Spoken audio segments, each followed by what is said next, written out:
certified envelope landed on my kitchen counter at 6:43 on a Tuesday morning, and I knew before I opened it that my daughter-in-law was about to marry a man she had no business marrying. I was 68 years old. I had been a widower for 11 years, 2 months, and a handful of days I'd stopped counting. I lived alone in a small ranch house in the suburbs north of Charlotte, the same house my wife and I had bought back in 1983 when our boy was 3 years old and the dogwoods in the front yard were still saplings. The dogwoods were taller than the roofline now. My boy was 38, and the envelope on my counter had my name on it in the neat blocky handwriting of a paralegal whose name I had come to recognize over the previous 4 months. I poured a fresh cup of coffee from the pot. I sat down. I opened the envelope. It was the addendum I had been waiting for. The number had gone up. 4,200,000. From 3.8 to 4.2, just like that, in the space of a weekend. I drank my coffee. It was hot. It was always hot when I drank it because I drank it the moment I poured it, and I poured it the moment the machine beeped. That was a habit I picked up from my late wife, who used to say that any man who let his coffee go cold was a man who didn't deserve the second cup. I read the addendum twice. Then I folded it back along its original creases and put it on top of the small stack of related documents I had been keeping in the drawer under the toaster where the bills used to go before I switched to paperless. Then I called my son. He didn't answer. He never answered before 9 on weekdays. I left a voicemail that said, "Call me when you get a chance. Nothing urgent." The day before, I had finally received the lab report from a clinic in Raleigh.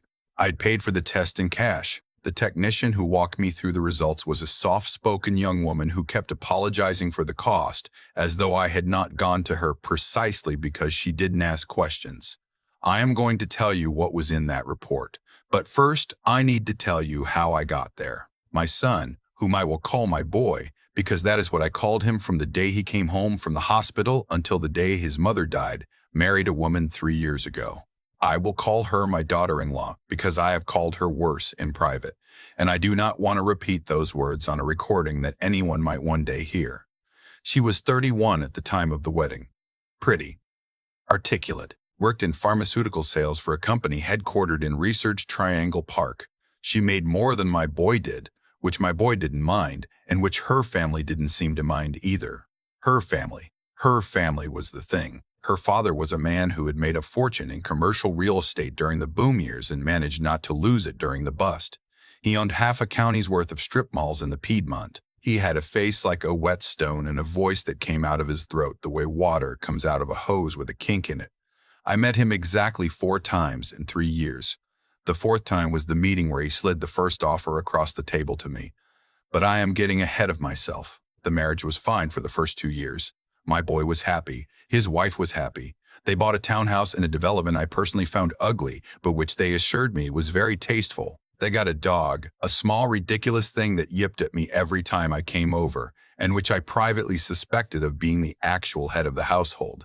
I went over for Sunday dinners once a month. My daughter-in-law cooked, badly but enthusiastically, and I ate everything she put in front of me because I had been raised that way, and because my boy looked at me sometimes, the way he had looked at me when he was 9 years old, and I was the strongest man in the world. Then last spring, my daughter-in-law announced she was pregnant.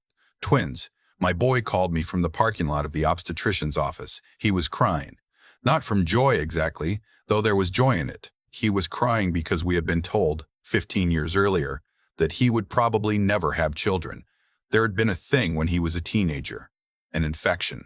A surgery. A urologist with a clipboard who used the phrase significantly compromised and would not commit to anything stronger than that. My boy and his wife had been trying on and off for almost the entire length of their marriage. They had stopped talking about it the way couples do when something hurts too much to keep poking at. And now, there were 2 heartbeats. I drove out to their townhouse that night. With a bottle of the bourbon my wife and I had saved for the day, our boy gave us a grandchild. The cork had stuck a little. I brought paper cups because I knew my daughter-in-law wouldn't be drinking and I didn't want to pull her good crystal out of the cabinet just for the 2 of us.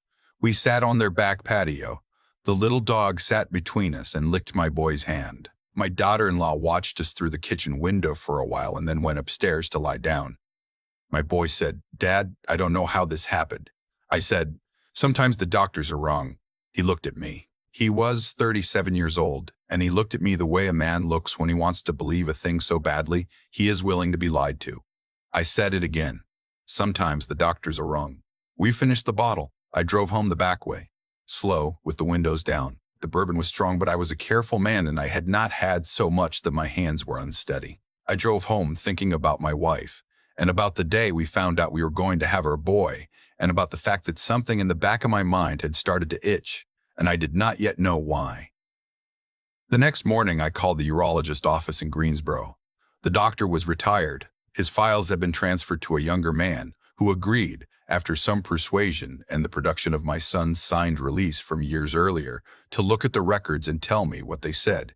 He called me back 2 days later. He said, "Sir, I want to be careful with my language here. The previous physician's notes indicate a sperm count that, in his professional judgment, would have made unassisted conception extremely unlikely. Not impossible, extremely unlikely.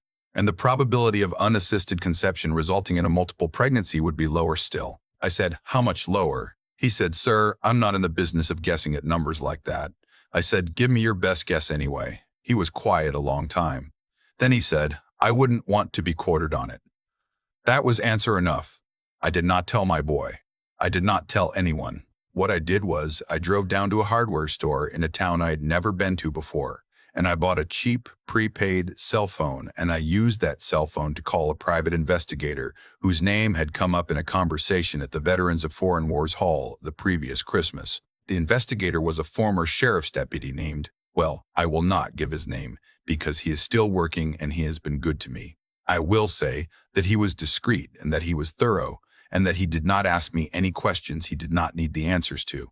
It took him 11 days. The man my daughter-in-law was sleeping with was her direct supervisor at the pharmaceutical company. I will call him her boss, because that is the most accurate thing I can call him. He was 46. He was married with 2 teenage children of his own. He had been her boss for almost the entire length of her marriage to my son. They had been meeting on average twice a week at a Marriott near the airport for the past 20 months. The investigator gave me photographs, hotel receipts, a schedule, a timeline. I sat with all of it in my drawer under the toaster for 9 days. Then I called my daughter-in-law's father. I had never called him before. I had his number from the wedding. When his assistant had emailed me a contact card, he picked up on the second ring. I said, "This is your son-in-law's father. I would like to meet with you alone somewhere private. I have information I think you would prefer to hear before anyone else does." He was quiet for the space of 3 breaths. He said, "Tomorrow, 2 o'clock. My office." I drove down there the next afternoon. His office was on the top floor of a 4-story building he owned outright in a town I will not name. The receptionist offered me water. I declined. I sat in a leather chair across a wide oak desk from my daughter-in-law's father, and I laid the photographs out one by one, like a man dealing a hand of solitaire. He looked at each photograph for the same exact length of time, about 3 seconds apiece. When he was done, he stacked them neatly, edges aligned, and slid them back across to me. He said, "What do you want?" I said, "I want my boy to know." He said, "That isn't going to happen." I said, "That isn't going to happen." I said, "Then I am going to tell him myself." He said, "How much?" That was the moment I decided what kind of man I was going to be in this particular story. I had not come to that office with a number in mind. I had not even come with the certainty that I would take a number at all. I had come, honestly, because I wanted to look the man in the face and see what he would say. I had told myself on the drive down that I would decide what to do based on what I saw across that desk. What I saw was a man who was not surprised, not at the affair, not at my visit, not at any of it. I understood then that he had known for some time. Maybe not all of it, but enough. He had known his daughter was sleeping with her boss.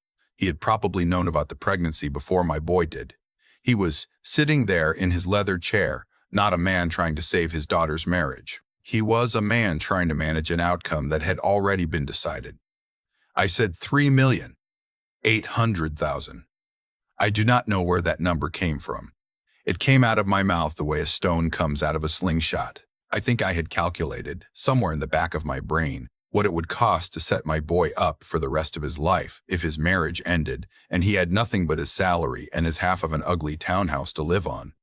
He said, "That number is high." I said, "That number is what it costs." He said, "And in exchange?" I said, "My boy gets the divorce. He keeps the townhouse free and clear. He signs nothing that admits to anything.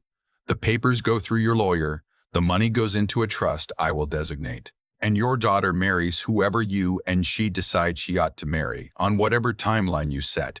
And my boy is not part of any of it." He said, "And the babies?" I said, "The babies are not my boys. We both know that. Your daughter knows that. I expect you to handle it however a man like you handles a thing like that. But my boy is not going to spend the next 18 years sending child support to a woman who let him believe he was a father." He was quiet a long time. He said, "Your son is going to sign these papers without ever knowing why."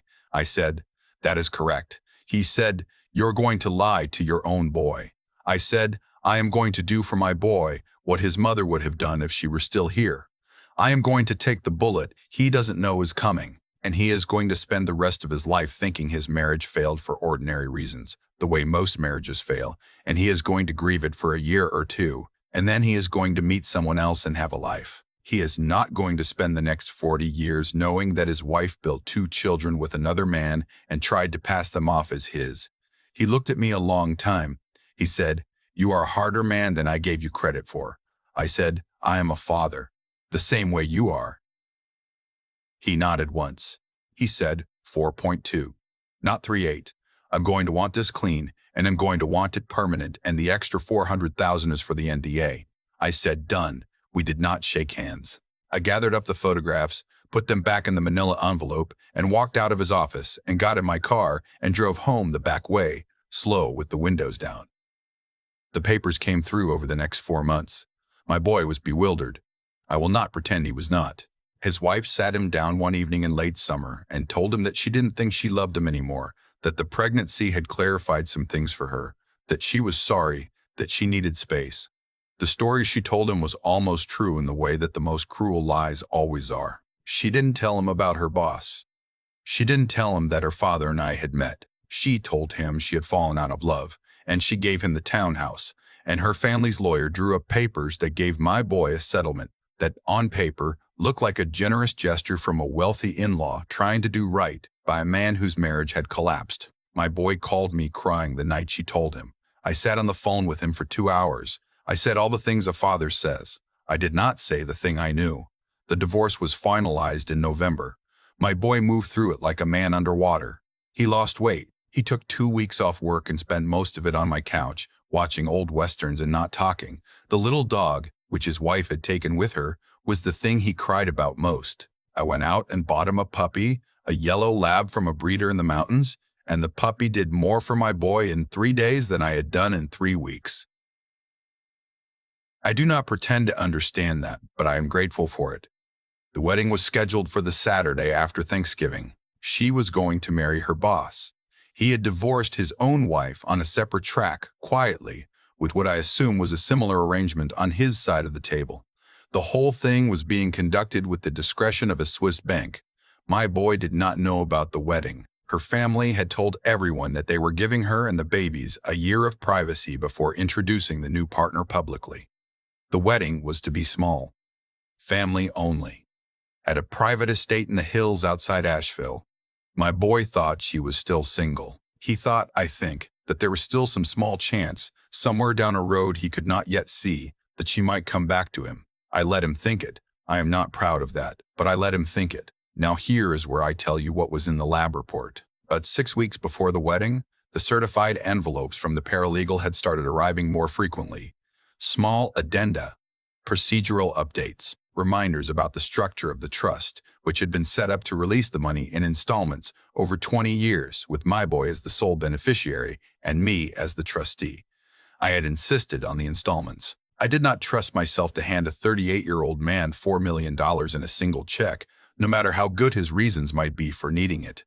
One of those envelopes contained, by accident or by design, a copy of a prenatal paternity report. It had been generated by a private lab. It had been ordered by my daughter-in-law's father.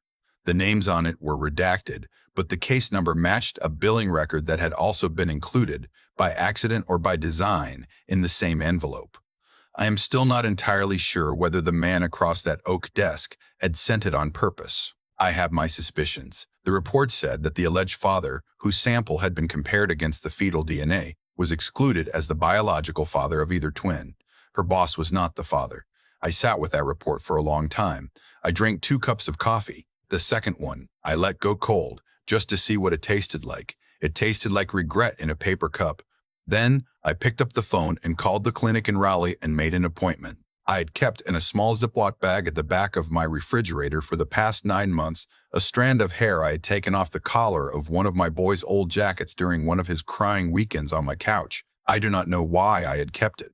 I had told myself it was for sentimental reasons. I did not think that was the whole truth. I drove to Raleigh. I gave the technician the hair, and I gave her a fresh swab from my own cheek, and I asked her to run a comparison against the fetal DNA from the report, which I had also brought, in the form of the raw data file that the lab had included in their original packet. She looked at me a long time. She said, "Sir, this is a little unusual." I said, "I know." She said, "Are you the grandfather?" I said, "That is what I am trying to find out." She ran the test. The results came back 9 days later. The twins were my boys. The urologist had been wrong. Not entirely, not catastrophically, but wrong by a margin that mattered.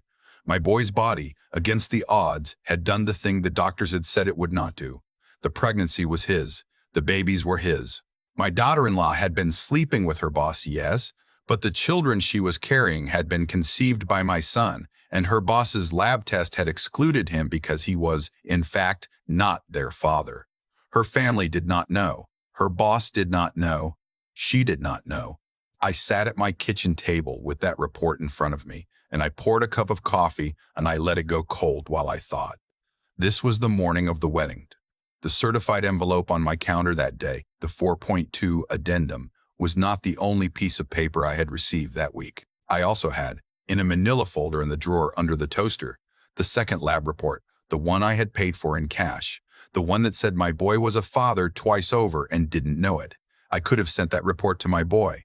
I could have sent it to my daughter-in-law's father. I could have driven up to Asheville and walked into the chapel during the ceremony and laid it on the altar like a man in a movie. I did none of those things.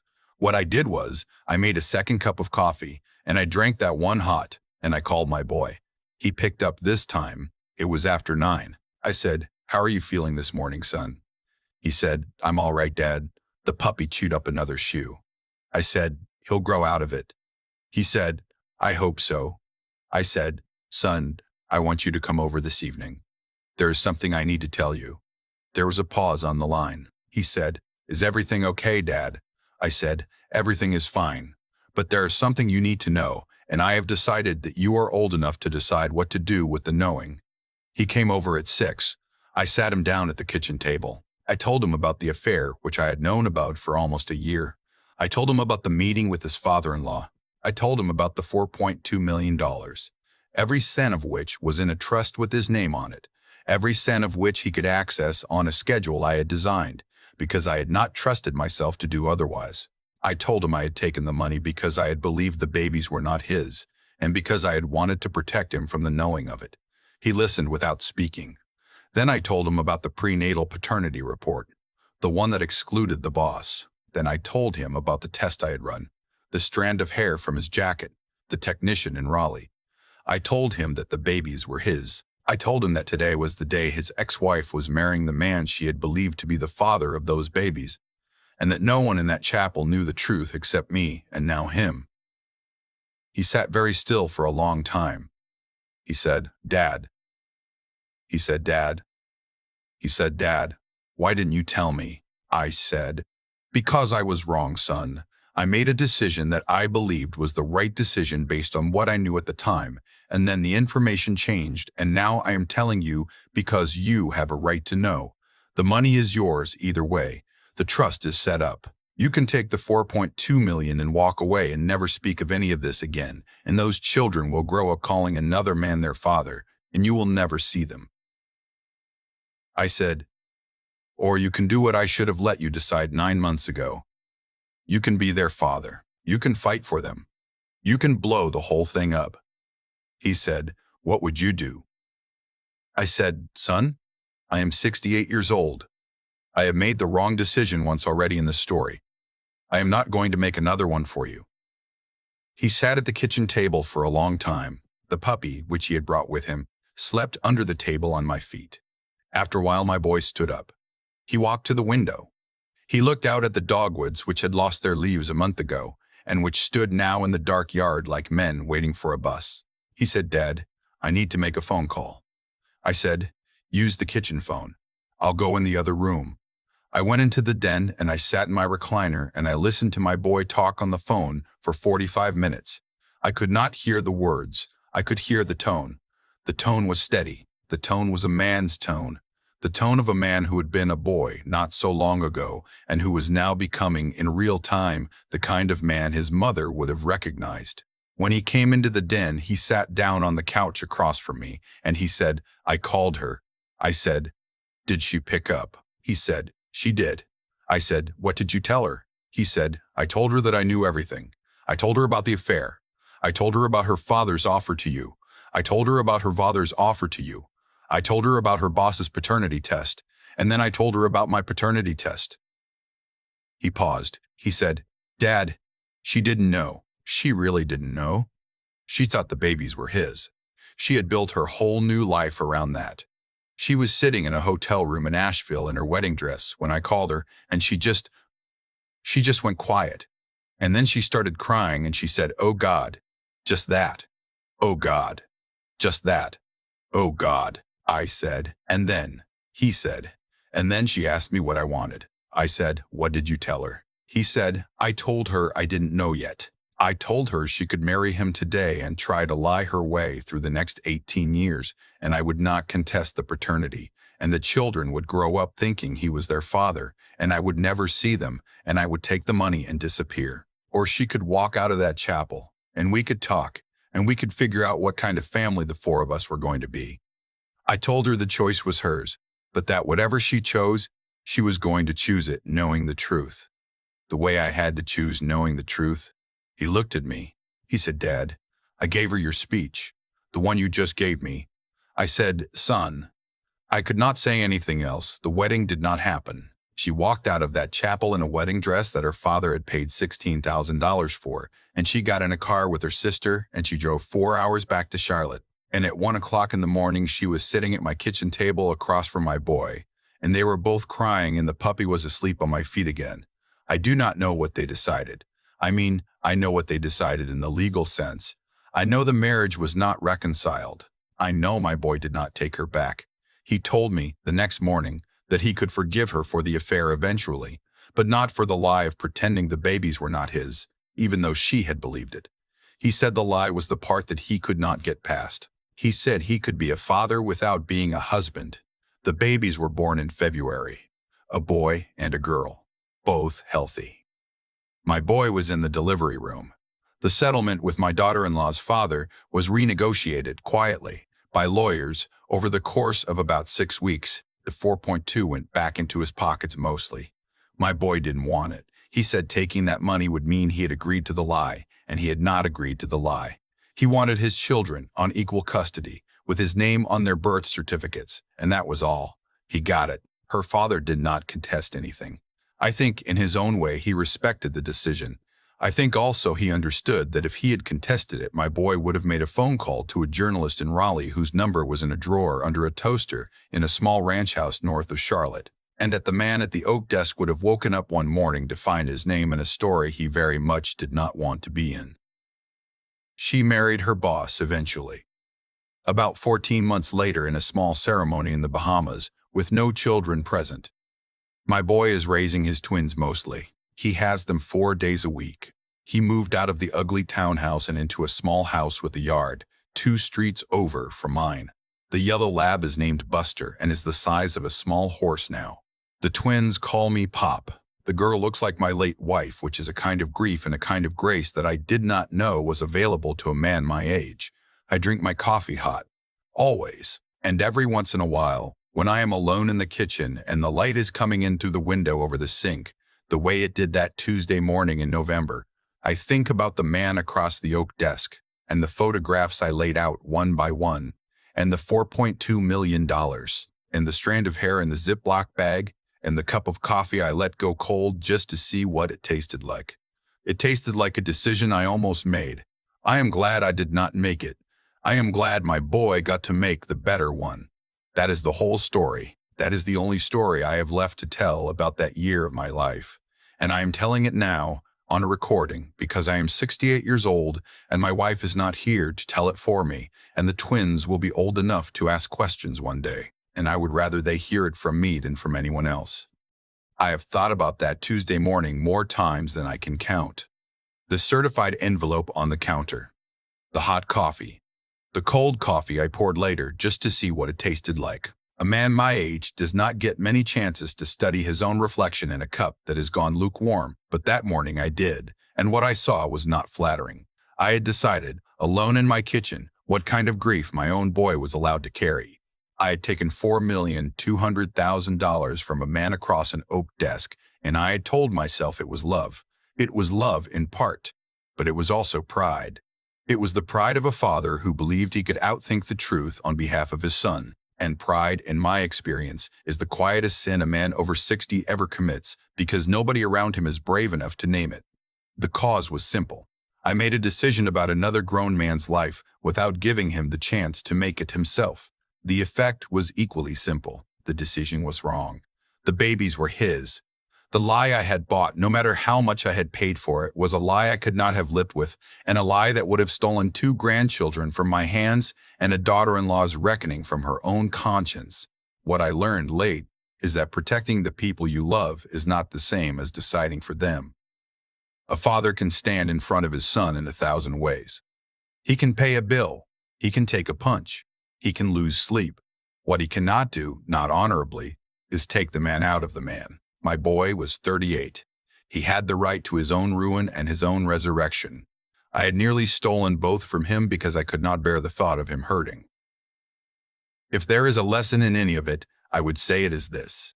Strength is not the same as control. Wisdom is not the same as certainty. And the most decent thing a man can do when he holds a piece of knowledge that belongs to someone else is to set that knowledge down in front of them gently and step back and let them be the person who picks it up. The grit it takes to do that is harder than the grit it takes to write a check. I have written checks my whole life.